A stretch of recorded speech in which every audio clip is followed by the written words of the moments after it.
कि अब दो पहलू हैं। एक पहलू तो है कि जो गैरसैंण के और उत्तराखंड में जो गैरसैंण को राजधानी चाहते हैं उनके पर जो घाव लगाया है भाजपा ने, उसमें नमक डाला ग्रीष्मालीन राजधानी, और ग्रीष्मालीन राजधानी का नहीं आता पता। तो एक तो हम इस अभियान को चलाएंगे कि ग्रीष्मालीन राजधानी है कहाँ बताओ, क्योंकि ये एक बहुत बड़ा झूठ है, बहुत बड़ा झूठ। और दूसरी बात हम ये स्पष्ट कर देना चाहते हैं कि हमारी नेता इंदिरा हृदयेश जी ने और प्रीतम सिंह जी ने, प्रदेश अध्यक्ष ने, स्पष्ट तौर पर विधानसभा में घोषणा की है कि कांग्रेस गैरसैंण में स्थायी राजधानी, तो एक राजधानी गैरसैंण, और हम उसके साथ बढ़ेंगे। और 2027 में कांग्रेस सत्ता में आएगी तो हमारी सरकार इस काम को करेगी, इस पुण्य कार्य को करेगी। आरक्षण को ले गया आपने? हाँ, मैं सुप्रीम कोर्ट की टिप्पणी का, मैं सुप्रीम कोर्ट के निर्णय पर कोई कमेंट नहीं कर रहा हूँ, लेकिन हाँ, एक समाज का एक बड़ा हिस्सा बड़ा उद्वेलित है इस प्रश्न को लेकर के, और सामाजिक न्याय के जिस सिद्धांत के प्रतिपादन के लिए या आरक्षण की व्यवस्था की गई वो अब भी अधूरा है, बहुत पीछे है, सामाजिक स्वीकार्यता के क्षेत्र में भी और अधिकारिता के क्षेत्र में भी, क्योंकि आज भी कोई राज्य या केंद्र सरकार का कोई डिपार्टमेंट ऐसा नहीं है जिसमें आरक्षित पद जो है खाली रिक्त न पड़े।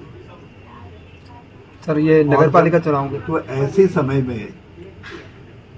समय में हमको पहला फोकस इस बात पर डालना चाहिए ताकि सामाजिक न्याय की जिस सोच के लिए संविधान निर्माताओं ने काम किया उसके चारों जगह मैं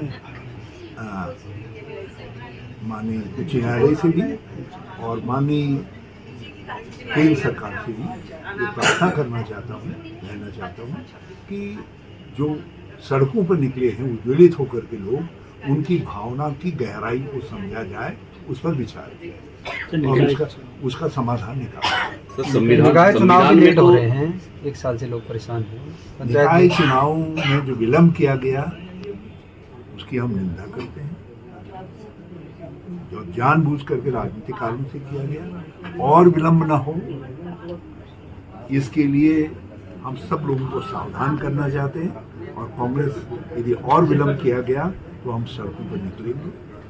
पंचायतों का चुनाव भी निर्धारित समय पर हो, ये हम चाहते हैं। और साथ साथ हम ये भी चाहते हैं कि राज्य सरकार ये बात स्पष्ट करे कि संविधान संशोधन के जरिए नगर निकायों और पंचायतों को जो अधिकार मिले हैं वो अधिकार उनको दिए। केदारनाथ चुनाव में जो देरी हो रही है उसकी घोषणा नहीं की सरकार ने, चुनाव आयोग ने।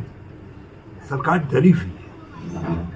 बद्रीनाथ और मंगलौर के चुनाव के बाद भाजपा डरी हुई है और उन्होंने इसी डर के मारे नगर निकायों के चुनाव नहीं करवाए, और अब इसी डर के मारे जो है केदारनाथ के चुनाव को भी विलंबित कर रही है। लेकिन हम उनको बहुत साफ तौर पर कहना चाहते हैं, जो मानस बना हुआ है केदारनाथ के लोगों का वो पूरी तरीके से कांग्रेस के लिए बना हुआ है, और हम केदारनाथ जीतेंगे, चाहे भाजपा हारेगी, चाहे वो 2 महीने बाद हारने के लिए तैयार हों या 3 महीने बाद हों, उनको तैयार रहना चाहिए। धन्यवाद।